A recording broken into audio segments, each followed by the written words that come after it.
2 दिन पहले एक रिपोर्ट में हमने आपको बताया था कि भारत जोड़ो यात्रा को न सिर्फ भारत में बहुत गर्मजोशी के साथ और बहुत बड़े पैमाने पर समर्थन मिल रहा है, बल्कि भारत के बाहर विदेश की जो बड़ी हुकूमतें हैं, बड़े देश हैं, उनकी सरकारें भी, उनकी एजेंसियां और जो कारोबारी तबका है वो बहुत करीब से मॉनिटर कर रहे हैं।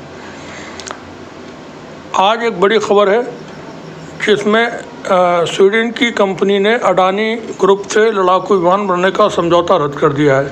खबर कुछ इस तरह से है, रक्षा क्षेत्र की बड़ी स्वीडिश कंपनी साब और भारत के अडानी ग्रुप ने 2017 में भारत में ग्रिपेन ई फाइटर के निर्माण के लिए साथ मिलकर काम करने की घोषणा की थी, लेकिन 16 जनवरी को उन्होंने कहा कि वो अब इस समझौते पर आगे नहीं बढ़ रहे हैं। साब के चेयरमैन और प्रबंध निदेशक मैटर्स पामबर्ग ने इस संबंध में बिजनेस स्टैंडर्ड से कहा कि हमने अडानी के साथ समझौते पर आगे न बढ़ने का फैसला किया है। उन्होंने बताया कि वो भारत में ग्रिपेन ई का निर्माण करने के लिए उस कंपनी के साथ साझेदारी करेंगे जिसमें उन्हें 74% हिस्सेदारी मिले। अखबार ने अपनी रिपोर्ट में बताया कि भारत का रक्षा मंत्रालय इस मामले का मूल उपकरण निर्माताओं की प्रतिक्रियाओं पर विचार कर रहा है। मंत्रालय का अगला कदम आवश्यकता की स्वीकृति बनाना और फिर प्रस्ताव के लिए अनुरोध जारी करना होगा। साब उन 7 एरोस्पेस कंपनियों बोइंग, मार्टिन, दासो में से एक है जो भारतीय वायुसेना को 114 मल्टी रोलर फाइटर जेट प्रदान करने के लिए कार्यक्रम में प्रतिस्पर्धा कर रही है। टेंडर की कीमत 60,000 से 70,000 करोड़ रुपए से अधिक रहने का अनुमान है। 2017 में 126 मीडियम मल्टी रोलर लड़ाकू विमानों के लिए जारी किए गए टेंडर के रद्द होने पर यह लड़ाकू विमान प्राप्त करना ज़रूरी हो गया था। इसी सिलसिले में बहुत जाने माने विश्लेषक हैं, प्रोफेसर हैं अशोक स्वाइन, उन्होंने एक ट्वीट किया है, the Swedish company Saab has ended its partnership with the Adani group to manufacturing the Gripen E fighter in India. I certainly saved Saab from another scandal they should have listed to be before। इसी तरह से Raj Bahadur aviator हैं, उन्होंने अपने social media platform पर tweet कर ये जानकारी शेयर की है। साथ ही कॉन्फ्लिक्ट वॉच नाम से एक ट्विटर हैंडल है, उन्होंने इसको लिखा है।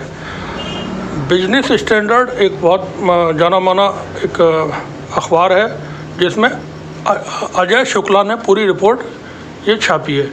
Swedish aerospace and defence company Saab which had entered into a partnership with Adani Group to manufacture the Gripen E fighter in India said on Monday that it was no longer going ahead with that agreement।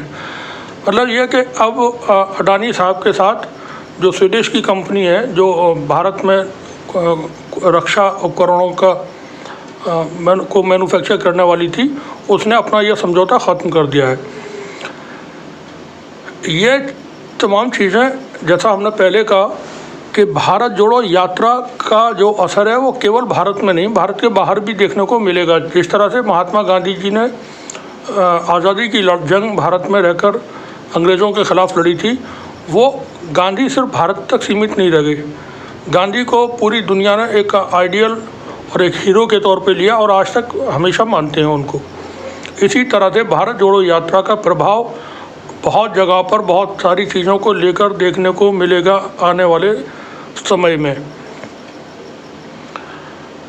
क्योंकि भारत के अंदर जो एक government के level पे जिस तरह का चीज़ें हैं, जैसे अडानी साहब हैं, अडानी का जो कारोबार है वो किसी काबिलियत स्किल के ऊपर नहीं है, वो कारोबार टिका हुआ है सरकार के ऊपर कि सरकार से उनको बड़े लोन मिल जाते हैं। सरकार की मेहरबानी से बैंक उनको हज़ारों करोड़ रुपए का लोन, यूँ ही एक आम आदमी को 1,50,000 रुपये का जहाँ लोन अगर उसको चाहिए तो नहीं मिलेगा।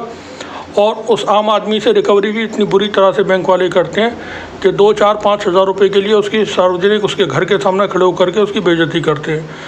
और जबकि इतने बड़े बड़े कारोबारी जो लोन लेकर के बैठे हुए हैं, उनको बहुत आसानी के साथ और लोन मिल जाते हैं, हज़ारों हज़ार करोड़ रुपए के मिल जाते हैं, और फिर बाद में वो बट्टे खाते में डालकर उनका निपटारा कर दिया जाता है।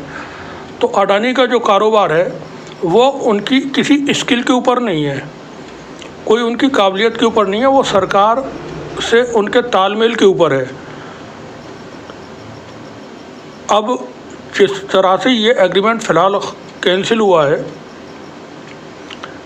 इसके बाद देखने वाली बात ये होगी कि अडानी साहब के तरफ से क्या प्रतिक्रिया आती है और बाकी लोग क्या इस पर अपनी राय देते हैं। शुक्रिया।